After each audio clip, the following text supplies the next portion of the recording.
You are listening to the Bat Flip Podcast, a baseball podcast from Belly Up Sports and the Belly Up Podcast Network. Here are your hosts, Damien and Matt.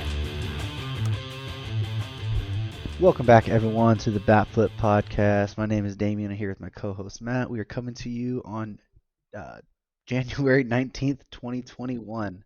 How are you doing, Matt? I'm doing very well. How about yourself? I'm doing all right. Just I had a nice fun weekend. Went out of town, went up to the mountains, and just got away for a little bit for this weekend. So it was a good little reset. Hey, that's awesome. That's always a fun thing to do, and that's sometimes it's good to get away for sure. Absolutely. Well, we had a lot happen in the baseball world this week, actually. A lot of moves happening. Free agency seems to be kicking off a little bit and moving a bit. We still had another big trade, depending on that. We do have another unfortunate, passing that we're going to start off this episode, and that's with Hall of Famer Don Sutton. He spent 16 seasons with Los Angeles, with the Dodgers, 3 seasons with the California Angels, 3 with the Milwaukee Brewers, 2 with the Houston Astros, and 1 with the Oakland Athletics. Has 324 wins, a 3.26 ERA. He's a 4-time All-Star, a 1998 Hall of Fame inductee. He was 75 years old, and he does have his number retired by the Dodgers, his number 20. I don't know if he has it retired with anybody else, but he was 75 years old, and he actually has a connection to the Braves. Is that right, Matt? Yeah, he had been on the Braves radio broadcast for the last probably about as long as he was on the Dodgers team. I think about 17, 18 years, and he had been in the radio booth for the last several years. He had been on TV a little bit before that, but he was a fantastic announcer. Sounded like a really good guy. He was really good at big moments and games, and he sounded like a natural announcer. He didn't sound like somebody who had converted from a player to being a color commentator or something. He was calling play by play, and he is very talented in the booth as much as he was on the field, and he's definitely going to be missed. He had missed the last couple seasons from he had a broken leg in 2019 that caused him to miss the season when he was going to call about 81 games, and then in 2020 he missed because of the pandemic. And there had been reports that his health was kind of waning a little bit the last couple years, and it's they haven't really announced exactly what the cause of death was, but it's very sad. Our prayers are going directly to his family and friends, and he's going to be missed for absolute sure by everyone in baseball, not just Braves fans and not just Dodgers fans and the other teams he played for, but everybody's going to miss him because he's a very, very good ambassador for the sport. Yeah, absolutely. He really was. And just to jump from this one to another kind of unfortunate story that we really don't want to hit too much on, but we feel the need to because it was part of our show earlier this off season, was about the Mets hiring their general manager Jared Porter. He had got rave reviews from around the league and everything, but he has now been fired. He is in an investigation going on about some misconducts with him sending a bunch of messages to a female employee in his time back in 2016 with the Cubs. Not much else we really want to hit on there, but we felt the need to at least say that because we had hit on it before, and if we talk about future Mets moves and whatever, you're not going to hear him mentioned. Yeah, that was a very unfortunate situation involving him really being out of touch and being very creepy and a lot of misconduct there. And of course the Mets have Sandy Alderson acting as their president, and he's got a lot of say in day-to-day type stuff, so I believe Sandy Alderson will be able to handle them pretty well. But it is an unfortunate situation for the Mets and for him, and the lady that he was sending those messages to that included some explicit images and stuff. She left baseball entirely after that. She was a media member, so that's very unfortunate on all sides, and you hate to see things like that happen. And um, it's rough, and obviously he definitely deserves, especially since this was a case of someone that was in the baseball world. This is something that definitely needs to be dealt with in the way it was and firing him. So, unfortunate for the Mets. A lot of people had said that this guy was, a pretty stand-up guy and was going to do a really nice job there. And obviously that ended up not being the case, but you never know. Sometimes people are hiding things and have things that come up out of their past that you can't figure out until it happens. So, that's unfortunate, but we don't want to talk about that too much because we've got an action-packed show with a lot of free agents this week. So Yeah. if we want to start off here, we're going to talk about a free agent that signed a 1-year, $6 million contract with the Philadelphia Phillies, and this is probably possibly my favorite move out of all these, and this would be Archie Bradley, a relief pitcher. So if you want to talk about him for a second, Damien. Yeah, we've talked about how the Philadelphia Phillies need a lot of bullpen help, and this deal we've talked about Archie Bradley as well. Once he got non-tendered, about we didn't know quite why. I mean, if you look at his stats ever since he went to a full-time bullpen role, because 2015, 2016 he was a starter really, and he had like over a 5 ERA. That first year in 2017 he had a 173 ERA, a 261 FIP. Um, Ever since he's transitioned to that full-time bullpen role, he's been a really good reliever. And he's had, a mid three ERA. This year is under three. Obviously only 18 innings this year. About a 10 strikeout per nine guy. He loses command and will walk people every once in a while, and he has the occasional blow up game. But overall, I mean, he's a very solid major league relief pitcher and back end, high leverage. He can, don't know if he's going to be quite a closer, but I mean, he could possibly fill that role for them at some point. But more better fitted for maybe a seventh or eighth inning role, if they can find a true closer in that bullpen. But he's been a very solid reliever. I mean, it's a good move for the Phillies, who've struggled with bullpen for the past couple years. Yeah, this is a great move for the Phillies. 1 year deal for $6 million, so it's not a long-term commitment where you worry or a little bit about Archie Bradley. He has been a little bit inconsistent even as a reliever, but you're not gonna have a long-term commitment, and he's a guy who can help them immediately.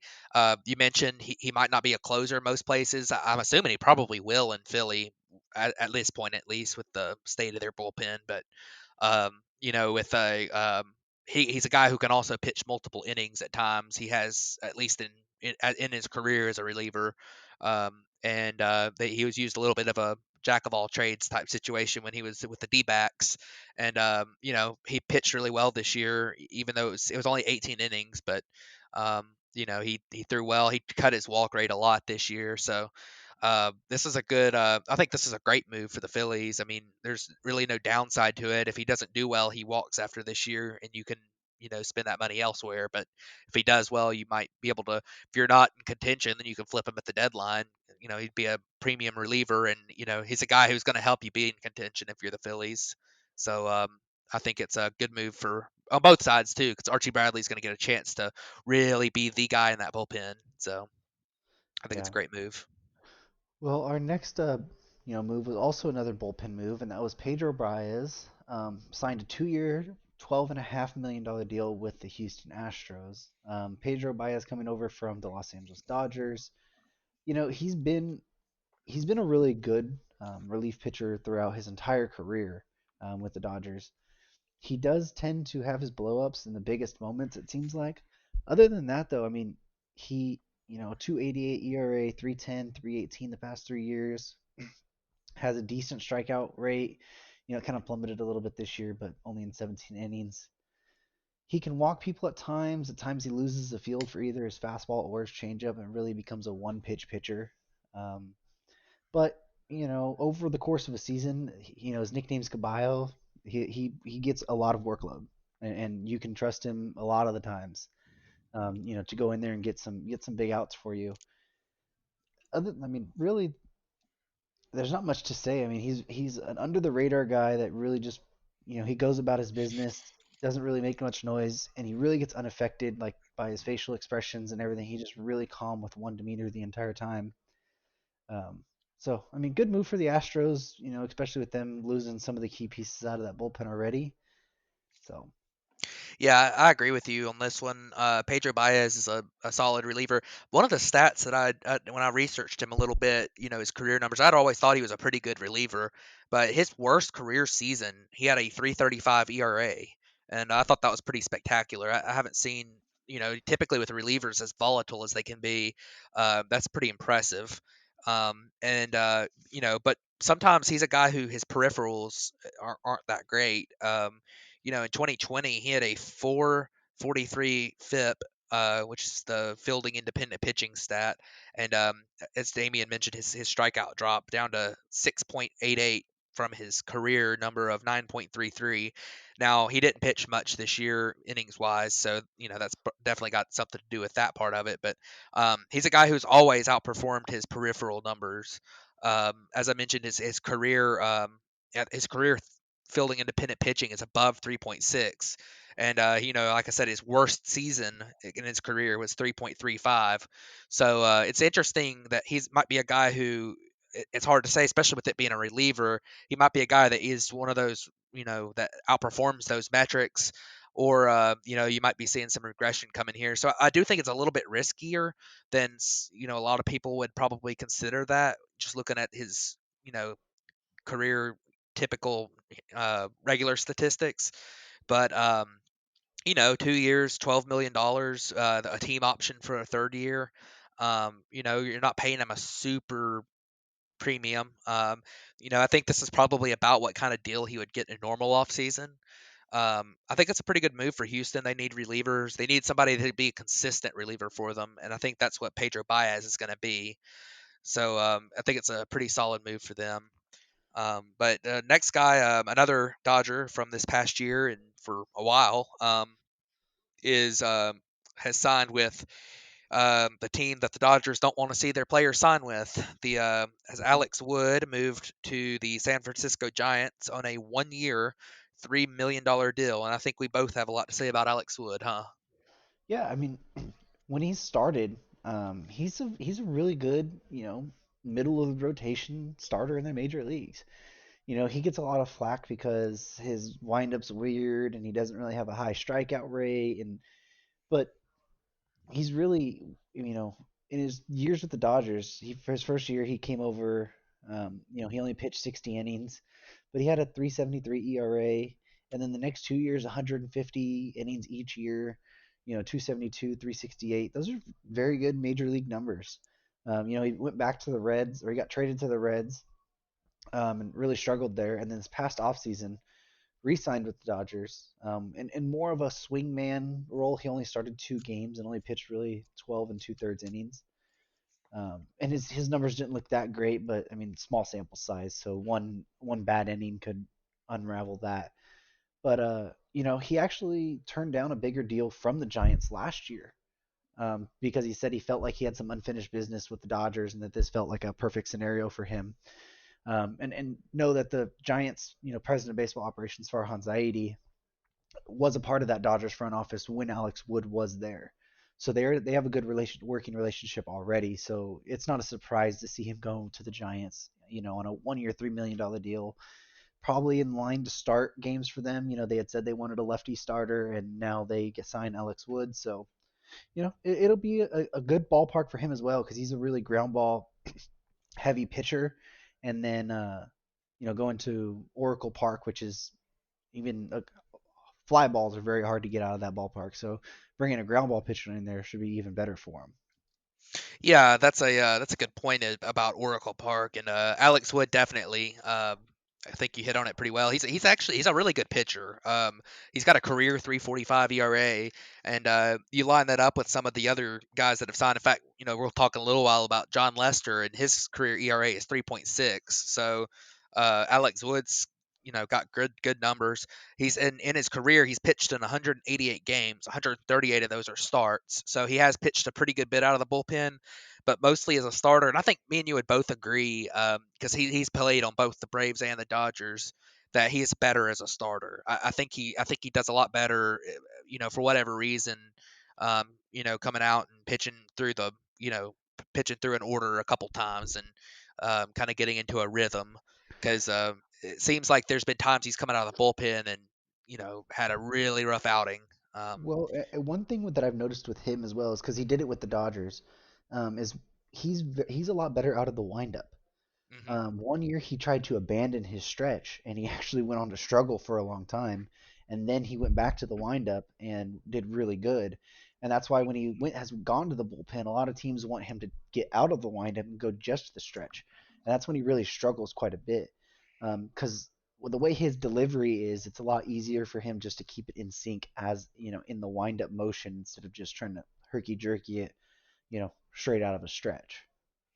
Yeah, and another thing, speaking of that part of it, you talk about his windup, and he struggled to stay healthy. I mean, even when he's had really good seasons with the Dodgers, he has missed games and struggled to stay healthy. His windup is very herky jerky. He's got a weird arm action, and that part of the pitching out of the bullpen. Is because of that. I mean, you got a guy with his numbers as a starter. You would think he'd keep starting, but teams get worried about his durability, and that's why the Braves traded him originally. But if you can get a full season out of him as a starter, I mean, his career 48.8% ground ball rate, in Oracle Park, he's got that 3.45 ERA and 3.51 FIP. That's going to play up. And Mm-hmm. I think he's going to have a great season if he can stay healthy. But that's the question is he going to stay healthy, and that's going to be the determining factor for him. The next free agent we would like to talk about here is going to be just very briefly on this one, Jose Martinez. I think it's actually a minor league deal he signed, but I Yeah. wanted to mention him because he had been traded a couple times, in fairly big trades. He was a part of the Randy Arozarena trade that sent Arozarena to the Rays. He went with Arozarena in for I believe Matthew Liberatore. Yep. Um, and that was last off season, and then the mid season he was sent from the Rays to the Cubs. And 2020 was not good for him.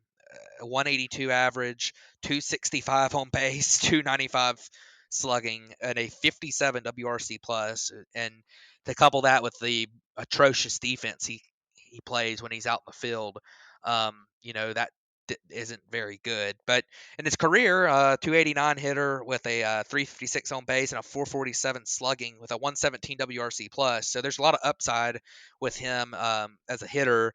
And if the DH is adopted in the National League, his 1 year deal with the Mets, might work out for him if he can hit more like that career line than last year. But we'll see. It'll be interesting. That's a not a huge signing or anything, but just wanted to briefly touch on that one. So Yeah, and this could play up to be a big deal. Just because I want to mention this is that there's been rumblings around the game recently that the DH is actually going to come back to the National League.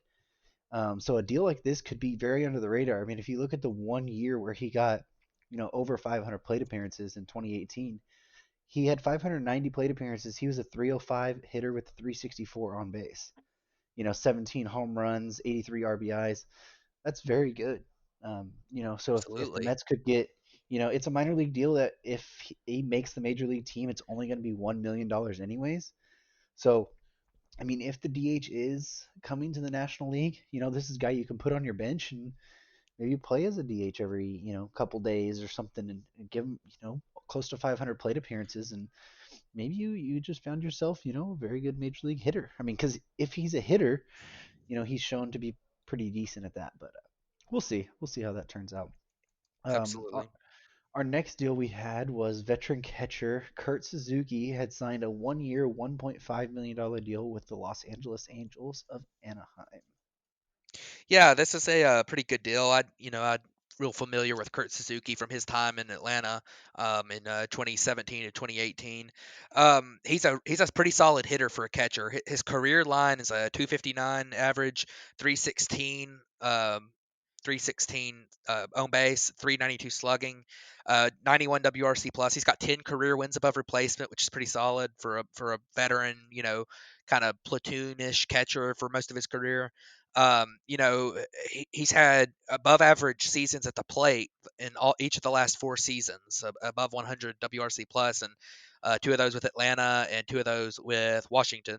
His defense catching leaves a little bit to be desired. He's not a great thrower anymore. His his blocking skills aren't quite as good as some of the other guys. Not a great framer, but he is good at calling games, and he's a veteran backstop. And he'll be a good addition to the Angels. I think he's a pretty solid player, and I think a 1 year, $1.5 million deal for a veteran catcher like this is a pretty nice deal for both sides. So Yeah, and especially with the younger, a younger pitching staff there, and not as many veterans, on that Angels staff. We've always talked about how they need pitching. This was an interesting deal though because they were rumored to be in on JT Realmuto.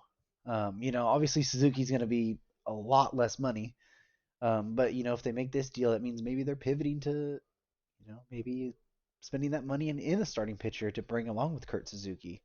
So maybe something to look out for. Like you said, he's not great defensively. Not, he's a decent hitter, um, and he's great at calling games. I think that he's very calm behind that plate. And yeah, then if you listen to like pitchers like Max Scherzer and Steven Strasburg and them, they love throwing to him, even though the numbers don't back it up really. Uh, they have a good relationship with him and feel very comfortable with him behind the plate. So could be something that could really help the Angels with that young staff. absolutely. And like I say, I think you hit on it exactly. I mean, he's a veteran presence to go along with his skill set. That he still got some real skills, but he's a veteran presence. I think is the biggest way to put it. I mean, um, Absolutely. so all right. Well, Well, the next deal is a yeah, big one that we've actually been waiting on. We've talked about it um, many times on on this show. We've talked about the rumors about this team's interested, but he ends up staying put, and that's DJ LeMahieu. He ended up signing a 6-year, $90 million deal with the New York Yankees. It's a little weird on the like whole structure of it, if I'm not mistaken, right? yeah. I'm not 100% sure about the actual structure on it. I know I, it's I 6 years, believe $190 million, but I believe it's like the last year they literally just threw it on at like $3 million to help the luxury tax. Um, because the way that luxury tax is in baseball, it counts for your overall contract and not like the annual average value of it, and not just what each year is. So the way they threw that 6th year on, they threw it on at like $3 million to make the hit only 15 million. So it's only going to count $15 million against them, and then in that last year where he's going to be 37, he's really only going to get paid $3 million.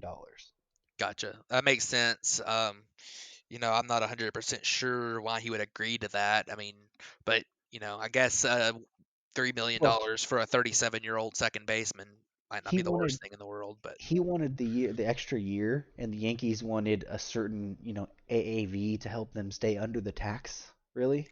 yeah, So it kind of just worked out like, hey, he's like, hey, I want a 6th year, and they're like, okay, well then help us get it under a certain value. gotcha. So that's interesting. I didn't see that, but when it comes to the player himself, he's a very good player. This might be the biggest signing so far, right? Absolutely, it is. Yeah, so obviously it's more of a re-signing because he's staying with the same team, staying put. But um, he's a three-time All-Star, a three-time Gold Glover, and a two-time batting average leader in the National League and the American League. He led the league in batting average. His career numbers are very good: 305.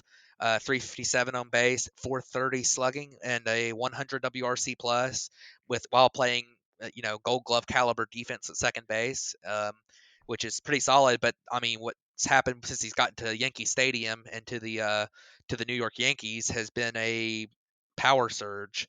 Yep. In 2019, 327, 375, 518 slugging, which was easily a career high.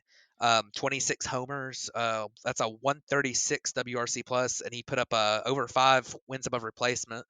And then in 2020, obviously being a shortened season, it wasn't quite as he didn't do it quite as long, but he hit 364, they 421 on base at a 590 slugging, hit 10 home runs in the shortened season. That is a 177 WRC plus and 2.5 wins above replacement. So DJ LeMahieu is a guy who has had a pretty solid career and then got to New York and took off. And he's going to be in New York for 6 more years. So I think this is a good move. It's a pretty good AAV for the Yankees, like we discussed a minute ago. He's a guy who I think for a couple of years is going to be a really good value on that contract, and then as he ages, that maybe that changes a little bit, but it's the Yankees should be extremely excited to bring it back DJ LeMahieu for a long-term deal. Yeah, and what's good about LeMahieu is that he's very versatile. So this year alone, he played 37 games at second, 11 at first, 11 at third, and then one at DH. So he can pretty much play everywhere in that infield, except shortstop. And I mean, I guess you could probably put him there, and he won't be too terrible. And everywhere, yeah, second base, he's a very good defensive second baseman. The other places, he's about major league average, which, I mean, if you get a guy who can just be average in those positions, very good for you. The big knock on LeMahieu has been, he's always played in Coors and then Yankee Stadium. And if you look at his home road splits, they're not always the greatest of what he does away from those two real hitter friendly ballparks. Um, so I just think that it was a good deal for LeMahieu. He's had, very good success at that ballpark and with the Yankees. There was no sense for him to really leave. You heard that the Blue Jays were interested and the Dodgers were interested and this team was interested, but it just really felt like that was just a play to get the Yankees to pay up a little bit more money or a couple extra years on it. It's come out that the Dodgers offer was like 4 years at like $60 million. So that's right around the same AAV, but he got 2 extra years. So very good deal for him, and hopefully he goes back and just continues to have the success. He's always been one of those very underrated guys, and when he did play with the Rockies, was a guy I hated them facing because he always seemed to play very well against them. Yeah, for sure. He's a solid player, and I'm sure with his profile, he'll continue to be solid for at least a few more years in New York. So moving on to our next player. This is probably the most. DJ LeMahieu was the biggest signing. This is probably the most recognizable and you know uh, accomplished name on our list this week, and that would be none other than Jon Lester. He was obviously with the Cubs and the Red Sox, where he's been famous for. He actually, the funny thing is, his best career season by wins above replacement, he was on the Athletics for half of that season. Nobody really remembers that, but he signed a 1-year, $5 million deal with the Washington Nationals. And this is a guy who, as I said, accomplished 5-time All Star, 3-time World Series champion. Um, Very, very good pitcher. His career numbers, which I believe his first season was in 2006. It might have been 2007. Um, but his career numbers a 3.60 ERA. 8 strikeouts per nine, under 3 walks per nine in his career. 2019, 171 innings pitched.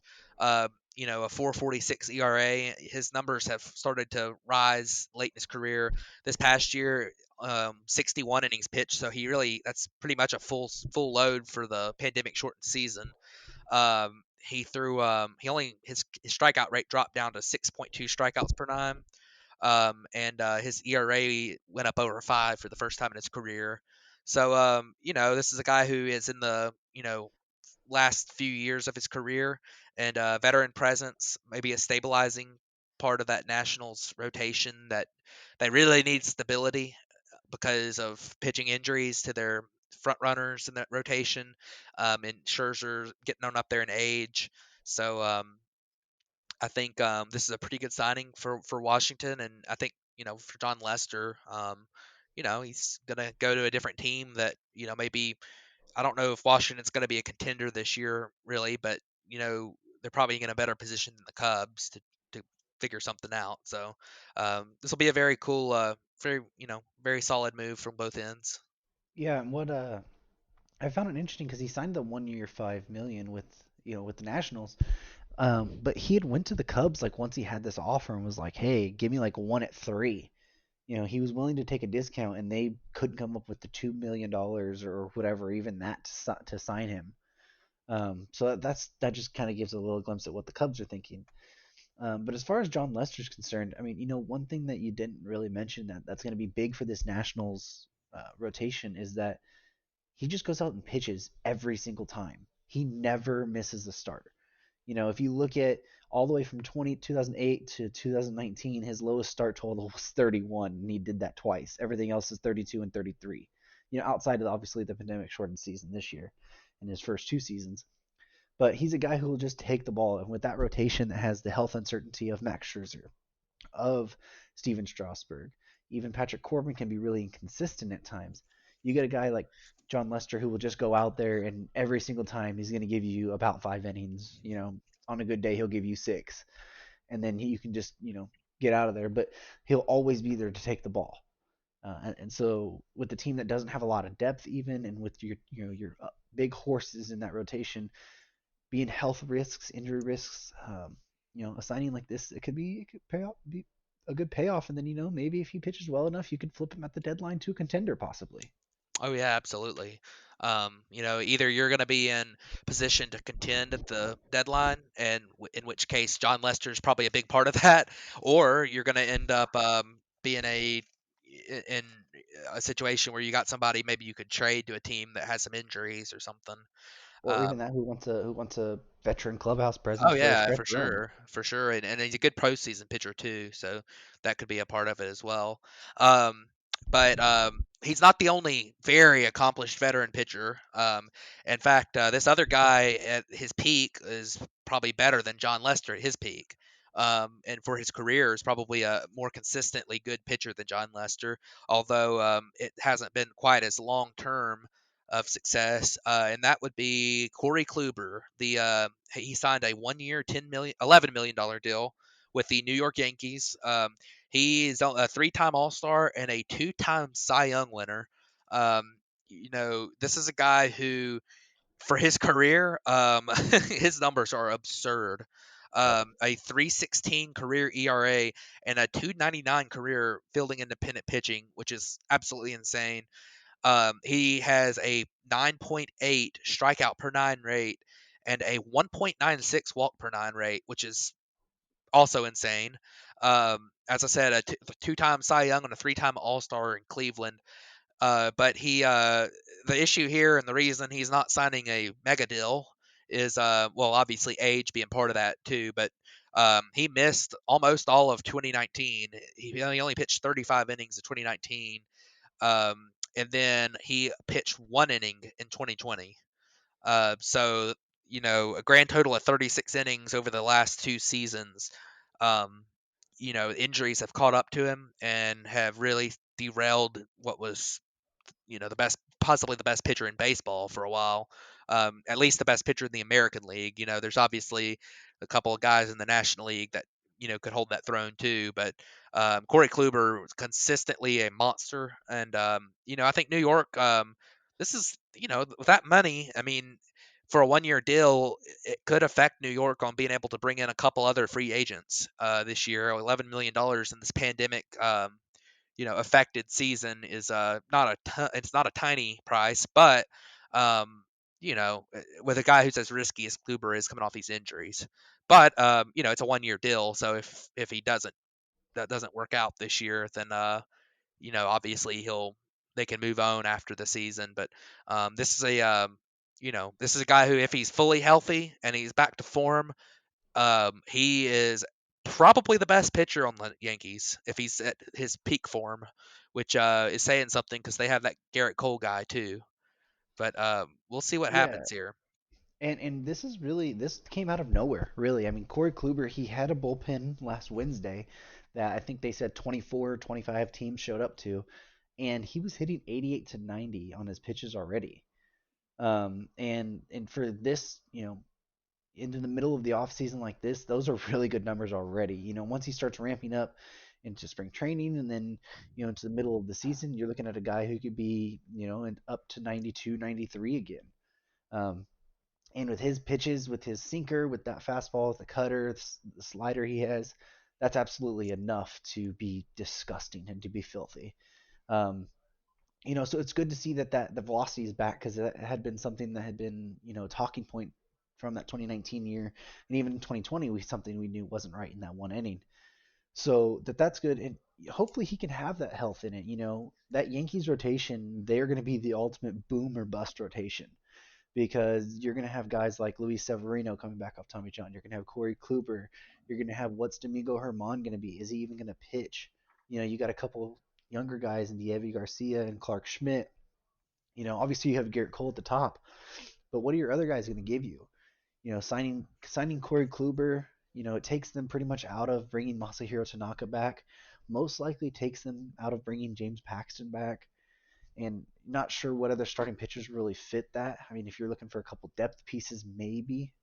But that rotation is going to be really boom or bust, and if like Matt said, if you can get Kluber at his form and Garrett Cole at his form, that's going to be a scary 1-2 punch to have to face at any time, which we've already know the Yankees are so good and make deep playoff runs as it is. And they pretty much brought everybody else back. So this is a very good sign. I'm very interested to see what Corey Kluber can do, and then he's going to be 35 and next year, and maybe he can get one last couple 2 or 3 year deal for mega money if he comes back healthy.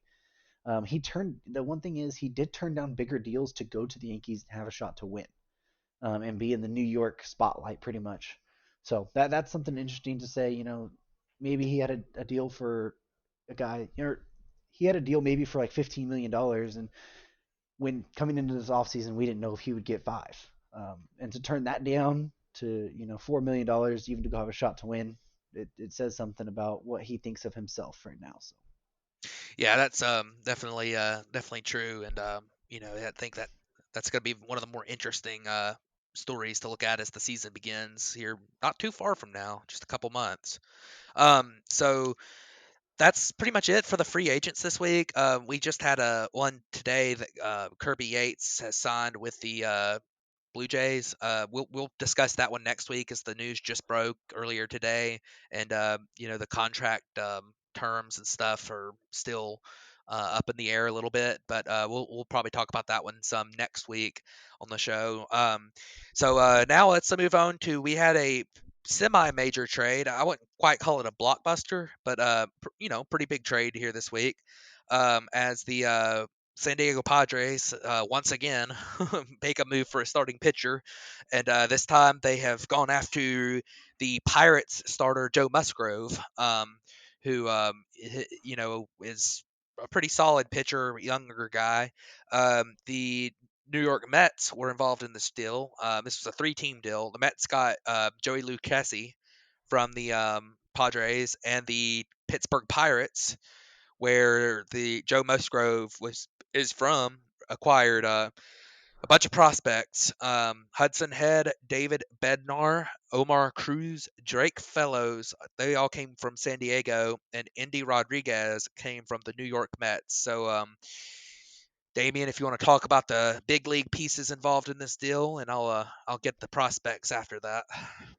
Yeah, we talked about Joey Lucchesi a little bit last week. He was supposed to be, maybe the fifth starter, a depth piece for San Diego. He's been, solid in his first 2 years. He had about a 4 ERA. That's about major league average. And then this season, he only pitched 5 2/3, and he really struggled. But it's only one game or 3 games really. But he'll be a depth piece for the Mets going forward. I mean, he's going to be solid. He's more looked at about a 5, maybe 6 type pitcher. Not much really about him. Musgrove, he's really usually underperformed what his peripheral numbers say. He has a career 4.33 ERA, but his FIP for his career is 3.9. He really took a step up this year in his strikeouts per 9. His walks per 9 also jumped up a little bit. I've always thought there was a little bit more in the tank for Musgrove. He started off with the Astros, and obviously he was a part of that Garrett Cole trade the first time, when Garrett Cole got traded from the Pirates to the Astros. And there'd been rumors about him being traded this offseason anyways. You had heard the Yankees were in on him. You've heard the Blue Jays were in on him, the Red Sox. We really hadn't heard the Padres anywhere around him until, the deal was pretty much announced. And actually, he's from the San Diego area. So Joe Musgrove is pretty much going home to his hometown to go pitch for a team that he rooted for quite a bit. I think this is going to be this next season is going to be a big step for Musgrove. He really turned around a 3.86 ERA, 3.42 FIP this year. I think he's really underrated, and that you might see a breakout season from him this year, and he can probably move up to that number 3 kind of pitcher on a normal rotation. Obviously, he's going to be battling for the 4th or 5th spot in this rotation with the stud they have. Um, but it kind of signals that maybe they don't think that Denilson Lamet is as healthy as he should be. Maybe he needs surgery, or even then they're going to kind of ease him into this into this season, and play a little safe with him. Maybe not have him pitch as deep or pitch as many innings, or have an innings count. So it'll be interesting to see how that turns out. But I think this is a very good deal for AJ Preller once again. Yeah, Musgrove is a guy who I think is very possibly, a victim of playing in Pittsburgh at times. Pittsburgh's a pretty decent hitter's park, and Musgrove has been playing in front of a pretty average defense for for his entire tenure in Pittsburgh. So maybe that has a little bit to do with his numbers being higher than his FIP. And there's other reasons that could be. I haven't dug too deep into it yet, but I think he's a solid pitcher, and he'll slot into the middle or back into that rotation depending on who all's healthy and who all's not. Luke Kessie, I think you hit on pretty perfectly. He's probably more kind of a swing man, a depth starter. The Mets maybe can start him as number 5, so Lugo can pitch out of the pen. I think that's something that you might be looking at there.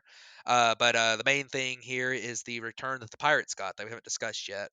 They got some pretty decent pieces from this trade. The biggest piece I believe they got came from San Diego, and that would be Hudson Head. He's the Pirates' number 7 prospect now on the Fangraphs page. He's a 19-year-old outfielder. He's got a pretty solid, above average tools across the board. I don't think he's going to wow you with anything, but he's a pretty solid prospect. He was a 3rd round pick in 2019 out of high school. So pretty solid guy there. Bednar is is a reliever for the Pirates, number 23 prospect in their farm. He's got a pretty good fastball and curveball combo. Throws a splitter as well. His issue is probably going to be command. I think that a lot of the services are a little bit low on his ability to throw quality strikes. Even though I think his walk rates have actually been okay in the minor leagues so far. Cruz is a 21-year-old left-handed pitcher. He hasn't pitched very much above like low A.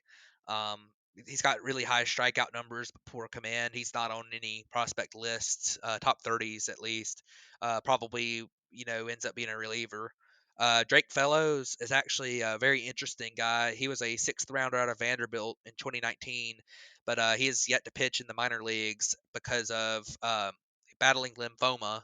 And he's cancer free now, so we'll probably get to see him pitch some this year. He was battling lymphoma in 2019, that kept him from pitching, and then 2020 he would have been cleared, but there was no minor league season, so we didn't get to see him last year. And then the last guy in the deal, this is the guy that came from the Mets for the Pirates, is Indy Rodriguez, who is a 20-year-old catcher. He's got really good numbers in the minor leagues hitting wise. Now they are rookie ball, and it's a pretty small sample size, but he's got a really good walk rate. He seems to have a good approach at the plate so far. And his numbers have been great. He's got a high on base percentage, and pretty good slugging percentage, and he's a guy who he only played 31 games in 2019, but in those 31 games he really killed it, and he is going to slot in at number 15 on the list. And I think teams are a little worried about his power potential, but he's and if he's going to stick at catcher, because he is a catcher, he's a switch hitter.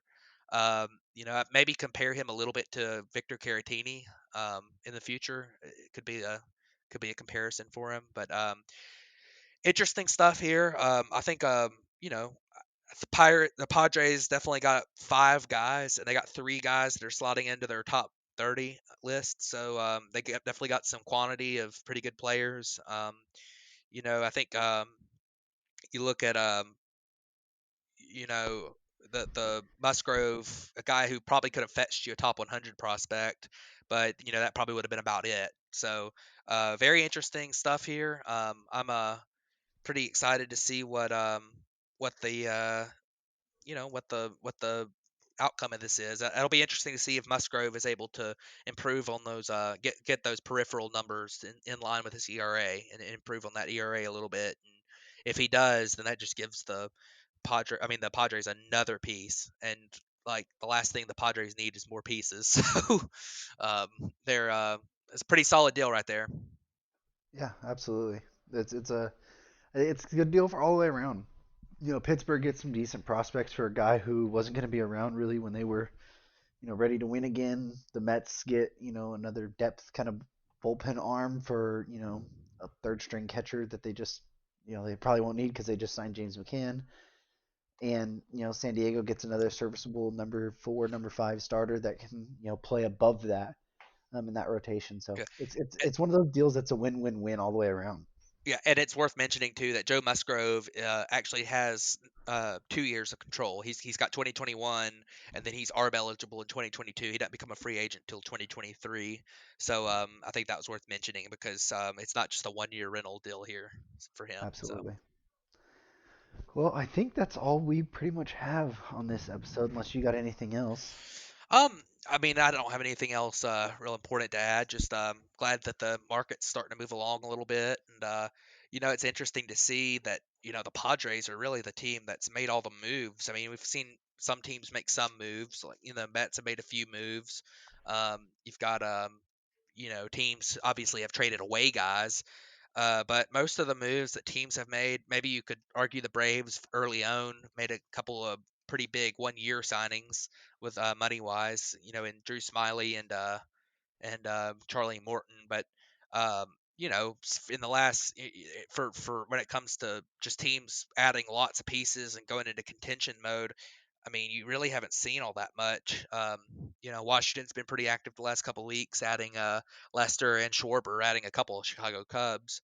Um, and it'll be interesting to see what happens. Obviously, we talked just briefly about the fact that Kirby Yates looks like he's going to agree to a deal with the Blue Jays, and the Blue Jays apparently are also in on George Springer. So they might be real active in the next week or two as well. But we'll see what happens. It's been an interesting couple weeks here, and obviously, it'll be interesting to see if the Mets GM situation throws a wrench into anything, especially on the on the way of George Springer, because obviously that's a scenario that I don't think we really we see. So. But we'll see what happens going forward, and I'm excited. So it's Yeah. it's gonna be good. Well, I will say that it's sounding more and more like Springer's going to make his decision in the next day or two. And that the Blue Jays have been making an aggressive push to get him. So we'll see how that turns out, and we'll make sure to keep you guys updated on the next episode. But thank you guys for tuning into this one. This has been the Bat Flip Podcast, and we will see you guys next week. Thanks for tuning in.